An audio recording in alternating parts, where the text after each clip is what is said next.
France depuis à peu près 19 ans et j'ai 37 ans. Je suis professeur d'arts martiaux, je suis coach sportif. Je ne sais pas s'il faut dire simplement coach sportif parce que ça englobe énormément de choses. J'ai pratiqué pendant une vingtaine d'années les arts martiaux japonais et après cela j'ai mis sur pied un art martial africain puisque j'ai mes origines africaines dans lequel l'accent est mis sur les émotions, sur la gestion émotionnelle. Voir les émotions, comment les exprimer, comment les digérer. Et on lit ça au travail physique, au travail de techniques martiales. Donc ça nous amène au développement de la confiance en soi, le travail sur le corps, etc. etc. Donc c'est un travail très global. À côté de ça, j'ai mis sur pied une méthode de remise en forme qu'on appelle Révolution K-Fitness, qui justement intègre tous les aspects du fitness, c'est-à-dire non seulement la remise en forme, mais la remise en forme physique, mais la remise en forme mentale aussi. L'idée, c'est toujours de faire l'aller-retour entre ce qui se passe au niveau du corps et ce qui se passe au niveau du mental. Il y a la conscience qui est développée au niveau du corps, permet petit à petit d'être plus présent dans la tête et de faire l'aller-retour dans l'autre sens aussi. Comment il s'appelle ton art martial? C'est quoi? Sanshindo. Sanshindo. Alors, j'ai créé un art martial qui s'appelle le Sanshindo. Et le Sanshindo, ça signifie la voie des trois intelligences. San en japonais, c'est trois. Shin, c'est esprit, et Do, c'est voie. Quand on dit judo, aikido, c'est la voie de la souplesse, la voie des énergies. L'idée de pourquoi trois intelligences, c'est comprendre qu'il y a une intelligence du corps, intelligence du cœur et intelligence de l'esprit. C'est-à-dire que le corps, c'est le côté physique, l'esprit, c'est la pensée, et ce qu'on appelle le cœur, c'est l'intention qu'on met, c'est la façon dont on fait l'aller-retour entre les deux, et dont on en arrive à cette notion émotionnelle. Et je vous disais que je suis originaire du Cameroun. Pour les Africains, les émotions sont très importantes. Il faut apprendre à les exprimer. On est souvent bridé à cet endroit-là. Il ne faut pas crier, il ne faut pas parler fort, il ne faut pas rire fort, il ne faut pas crier fort. Or, c'est essentiel pour s'exprimer dans sa globalité. On ne peut pas nier une partie de nous. Ce qui fait qu'on s'est rendu compte que la plupart des personnes qui justement sont frustrées à cet endroit-là retournent leur énergie contre eux. L'idée, c'est justement d'apprendre à exprimer la colère quand il faut l'exprimer, la tristesse quand il faut l'exprimer, la joie quand il faut l'exprimer. Et tout cela, même s'il y a des émotions, on va dire négatives, colère, tristesse, permettent quand même d'être plus heureux, d'être plus épanoui. Donc pour moi, ça m'a paru central dans le développement de la personne dans sa globalité. Est-ce que le but de ta vie, c'est de rendre les gens... Attends qu'ils soient prêts.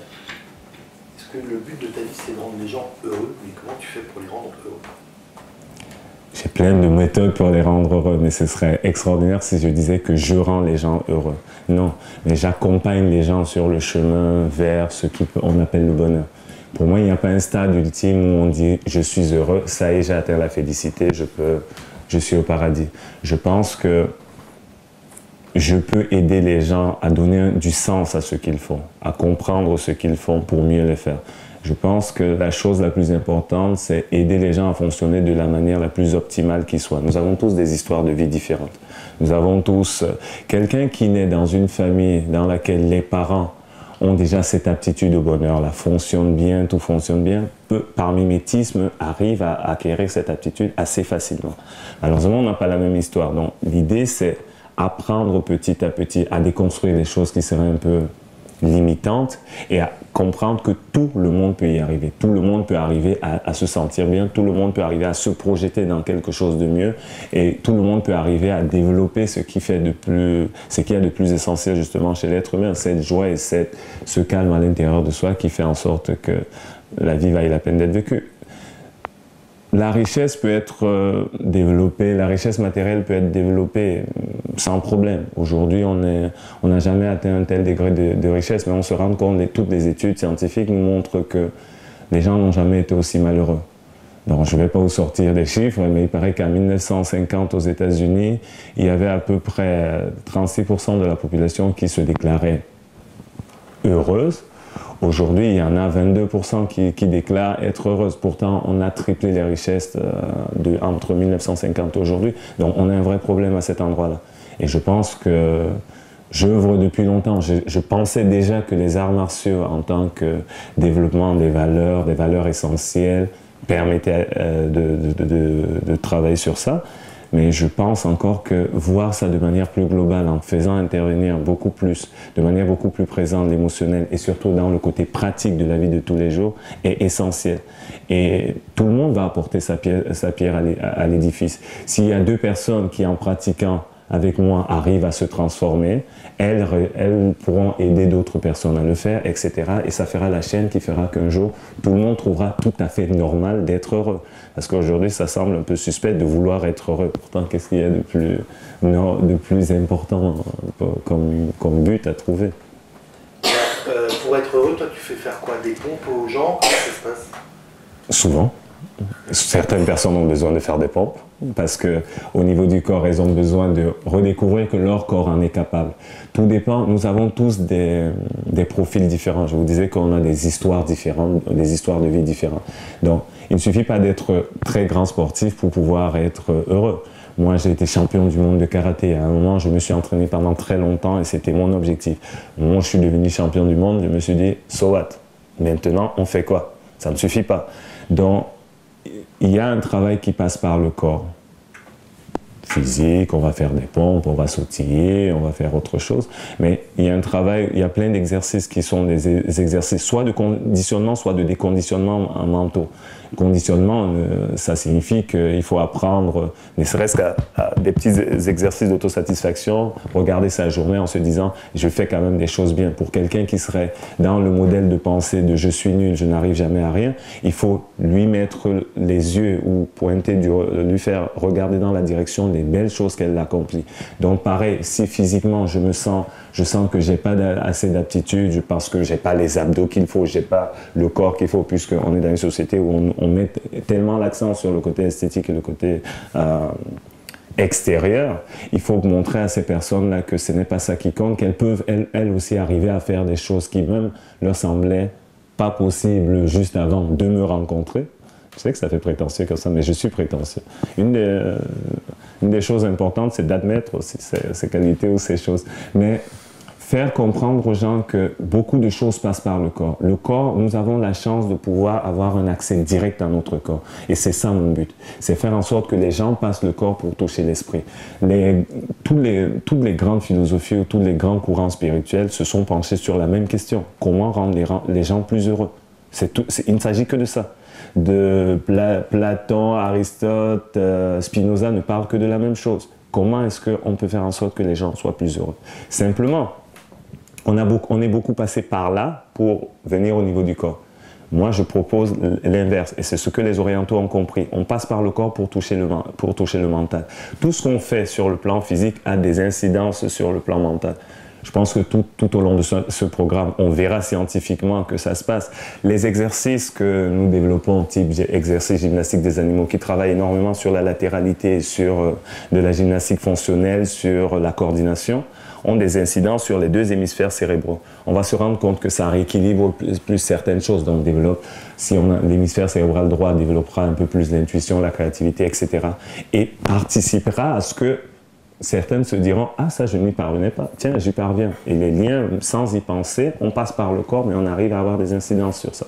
Tu parlais de la gymnastique des animaux, c'est quoi? Alors, la gymnastique des animaux, on devrait même appeler ça gymnastique de la jungle. C'est le côté africain qui ressort. L'idée, c'est arriver à travers certains exercices qui imitent des comportements animaux. La marche de l'ours, la marche de l'araignée, le déplacement du lapin, le déplacement du léopard, à faire ressortir le côté ludique des enfants qui sont en nous. C'est-à-dire qu'on va beaucoup faire des choses par terre et en même temps apprendre à être un peu plus conscient de ce qui se passe au niveau du corps. On va déverrouiller toutes les articulations, même celles qui semblent les plus bloquées. Pour danser, par exemple, on se rend compte qu'au niveau des hanches, on a des blocages parce qu'on n'a pas l'habitude. Tout est une question d'habitude. Donc, ce travail-là va nous permettre de débloquer les articulations et on pourra utiliser ça pour autre chose. Sur le plan mental, ça va nous permettre de développer les émotions positives, la notion de joie, de plaisir dans l'effort, etc., etc. Donc, pour moi, c'est un moment très, très important parce que c'est un endroit où on apprend à oublier le jugement, le regard des autres. On apprend à être beaucoup moins sérieux. Il n'y a rien de pire que tous les blocages qu'on se met parce qu'on pense au Qu'en dira-t-on? On pense à ce que l'autre, au jugement de l'autre, au regard de l'autre. C'est quelque chose de très limitant. Ça, c'est normal parce qu'on a grandi aussi avec nos parents qui étaient toujours sur notre dos et qui disaient « Ah, ça, tu fais ça mal, ça, tu fais ça mal. » Donc, on va passer par la gymnastique des animaux pour gérer la question de la petite voix du père ou de la mère qui nous dit ça c'est pas bien, ça, on sera complètement dedans. Donc par plein d'exercices comme ça qui sont par phase et par palier, on apprend à découvrir aussi tous les muscles du corps parce qu'il y aura des douleurs dans tout le corps. Parce que ça, je vous dis plaisir, mais il y a du plaisir dans la souffrance. Ça veut dire quand même qu'il faudra dérouiller. Quelqu'un qui n'a jamais fait d'exercice, pour quelqu'un qui n'a jamais fait d'exercice, ce sera une vraie découverte de son corps. Mais c'est essentiel, c'est développer ce côté ludique, prendre conscience de ce qui se passe, pouvoir mettre un discours dessus, pouvoir mettre les mots sur ce qu'on traverse physiquement, ça nous permettra de pouvoir mettre des mots sur ce qu'on traverse mentalement pour pouvoir petit à petit transformer ça. Parce que ce chemin vers le bonheur, ce chemin, peut-être même ce voyage sur le chemin du bonheur, parce que je vous disais au départ qu'il n'y a pas de fin. On n'arrive jamais. L'idée, c'est en permanence s'améliorer. C'est ma conception du bonheur. C'est faire en sorte que tout le monde puisse fonctionner de manière la plus optimale possible, sur le plan physique et sur le plan mental. Et chaque matin, changer le discours qu'on entretient avec soi-même. Éviter de se poser des questions qui ne nous permettent pas d'avancer. Si tous les matins, je me demande, mais pourquoi je suis nul, pourquoi je n'y arrive pas?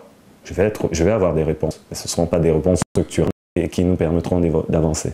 Mais si tous les matins, je me demande comment, la différence entre le pourquoi et comment, tout est là. Comment faire? Donc, on revient à nos exercices physiques.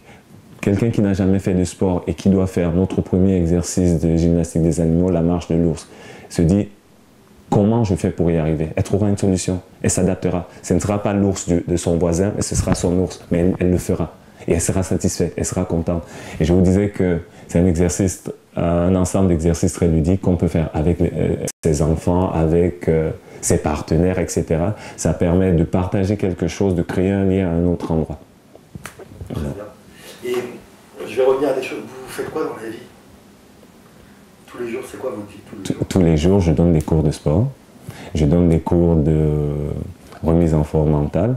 De 15h à 19h tous les jours, je suis dans un cabinet de kiné et nous faisons un aller-retour entre des personnes qui auraient des problèmes physiques, par exemple, en général, pour beaucoup de problèmes de dos. Nous sommes dans une société où les gens souffrent beaucoup du dos. Je travaille beaucoup aussi avec des chiropracteurs qui me disent que leurs cabinets sont pleins parce qu'on a ces problèmes de dos. Mais le dos représente quelque chose de très très important, mentalement aussi. C'est vraiment la structure de notre corps sur le plan physique, mais sur le plan mental. Pour les orientaux, c'est vraiment l'endroit par lequel passe toute notre énergie. Donc l'idée, c'est remettre ce dos en place, c'est-à-dire se remettre avec soi, se recentrer dans notre corps et dans notre tête. On pense que c'est très important. Donc mon travail, c'est déjà les renforcer physiquement, redévelopper par exemple la ceinture abdominale, le dos, etc. Mais les renforcer aussi mentalement, faire l'aller-retour entre ce qui se passe au niveau du corps et ce qui se passe au niveau de l'esprit. Donc on inclut, même dans un cabinet de kiné des exercices d'arts martiaux pour développer la confiance en soi, pour pour redécouvrir les aptitudes qu'on n'a pas l'habitude d'utiliser tous les jours ou dont on se croit dépourvu. Donc il y a ça. Donc ça, on s'arrête à 19h. Mais après, je donne des cours de danse. Pour moi, c'est central. N'oubliez pas. Donc je donne des cours de danse brésilienne, des cours de Zumba qui sont un ensemble de chorégraphies, de danse latino, des cours de samba haché, ce sont des chorégraphies type Macarena et Macaravane, etc. Ça permet toujours, on est toujours dans, pour moi c'est toujours central cette notion de ludique, de ne pas se prendre au sérieux. Donc on travaille beaucoup, on fait des chorégraphies à 5, 10, peu importe. Et peu importe l'âge, on est tous en train de faire des choses comme ça. Oui. Mais c'est non seulement on se fait plaisir parce qu'on est en train de faire quelque chose qui défoule, on apprend des pas de base de danse, les pas de base des danses latines classiques, mais surtout, je répète encore, on apprend à ne pas se prendre au sérieux. Et pendant un moment, que ça dure 1 heure ou que ça dure 2 heures, il n'y a pas le stress de mes enfants ont fait ça, qu'est-ce que je fais demain pour gagner un peu plus d'argent, etc., etc. Je suis là et je suis présent à moi, je suis présent à ce qui se passe là. Et une fois que des gens ont entrevu ces moments-là, C'est beaucoup plus facile de faire en sorte qu'ils se réappuient sur ces moments, sur ces souvenirs de ces moments-là, pour pouvoir se projeter sur des moments de plaisir futur. Donc l'idée, c'est toujours plaisir maintenant, actuel, pour pouvoir se projeter dans plaisir futur, bonheur, tout ce qu'on veut. Parfait. Moi j'ai besoin de savoir, très simplement, en quoi le fait d'être bien dans son corps permet d'être plus heureux. Est-ce que quelqu'un qui va être gros, fatigué, essoufflé quand il marche, va être forcément moins heureux que quelqu'un qui est en pleine forme? Pourquoi tu parles de gros? C'est très étrange ce que tu me dis. Il y a la réponse dans ta question. Alors, imaginons, on fait un jeu de rôle. Je suis gros. Je suis contre la dictature de la forme, il faut avoir des muscles. C'est facile à dire quand on a... D'accord. Je m'entraîne au quotidien. Oui, je ne vous ai pas montré les abdos. Non, mais l'idée n'est pas tant qu'il faille être le plus bodybuildé possible ou avoir les abdos les plus forts possibles, mais il faut pouvoir profiter. Je vous disais que je pense que le bonheur, c'est pouvoir utiliser tout ce qu'on a de la manière la plus optimale possible. Donc pour cela, si je ne sais pas, j'ai 120 kilos et que j'ai du mal quand je monte 2 marches d'escalier, si j'ai 2 enfants de 10 ans, je pense que c'est sûr que je ne profiterai pas vraiment d'eux. Je serai obligé d'être toujours affalé. Quand ils sont en train de sautiller partout, j'aurai du mal à les suivre. Rien que ce petit plaisir-là, ce petit bonheur-là, me sera refusé. Ce qui serait dommage. Alors qu'en essayant d'être dans une forme un peu plus intéressante, je pourrais mieux profiter d'eux, je pourrais vivre un peu plus longtemps, parce qu'aujourd'hui, ça s'est prouvé, on n'a plus besoin de répéter ça aux gens, que de l'exercice permet d'améliorer les conditions de vie, permet de vivre mieux, de vivre plus longtemps. Donc, on ne veut pas vivre plus longtemps. L'idée n'est pas de vivre plus longtemps juste pour le principe, dire que j'ai atteint 90 ans, mais c'est dans quel état? C'est dans quel état? Donc, l'objectif, c'est éduquer les gens, faire en sorte que les gens comprennent qu'il y a moyen de vivre mieux ce qu'ils sont en train de vivre aujourd'hui. Il y a moyen, en faisant un tout petit peu attention, d'améliorer leur quotidien, d'améliorer ce qu'ils vivent au quotidien. Parce qu'il y a énormément de personnes qui acceptent ça et qui se disent c'est une fatalité. Je ne peux pas faire autrement, mon grand-père était gros, ma mère avait un certain poids, moi je suis comme ça, donc je ne peux pas changer ça. J'ai un certain âge, on a toutes les excuses. Toutes les excuses. Et c'est pour ça, moi, la pratique des arts martiaux m'a appris que les excuses, c'est n'importe quoi. Ce sont toujours des prétextes qu'on met entre nous et nous-mêmes. Parce que moi, je ne suis pas là, c'est pour ça qu'on en revient à la question de tout à l'heure, je ne suis pas là pour révéler les gens, leur apporter un savoir ou une sagesse qui viendrait de l'extérieur. Je veux leur montrer simplement ce qu'ils savent déjà. Nous savons tout ce qu'il faut faire. Aujourd'hui, on n'a pas besoin de coach pour arriver à perdre du poids. Vous mettez des baskets, vous allez courir, vous disciplinez, vous y arrivez. Vous décidez de le faire, mais comment se motiver au départ? Si on est suffisamment motivé, on peut faire les choses. Moi, je peux vous donner les trucs ou les exercices pour arriver à développer cette motivation-là. On dit que émotion, je reviens à ma notion d'émotion, émotion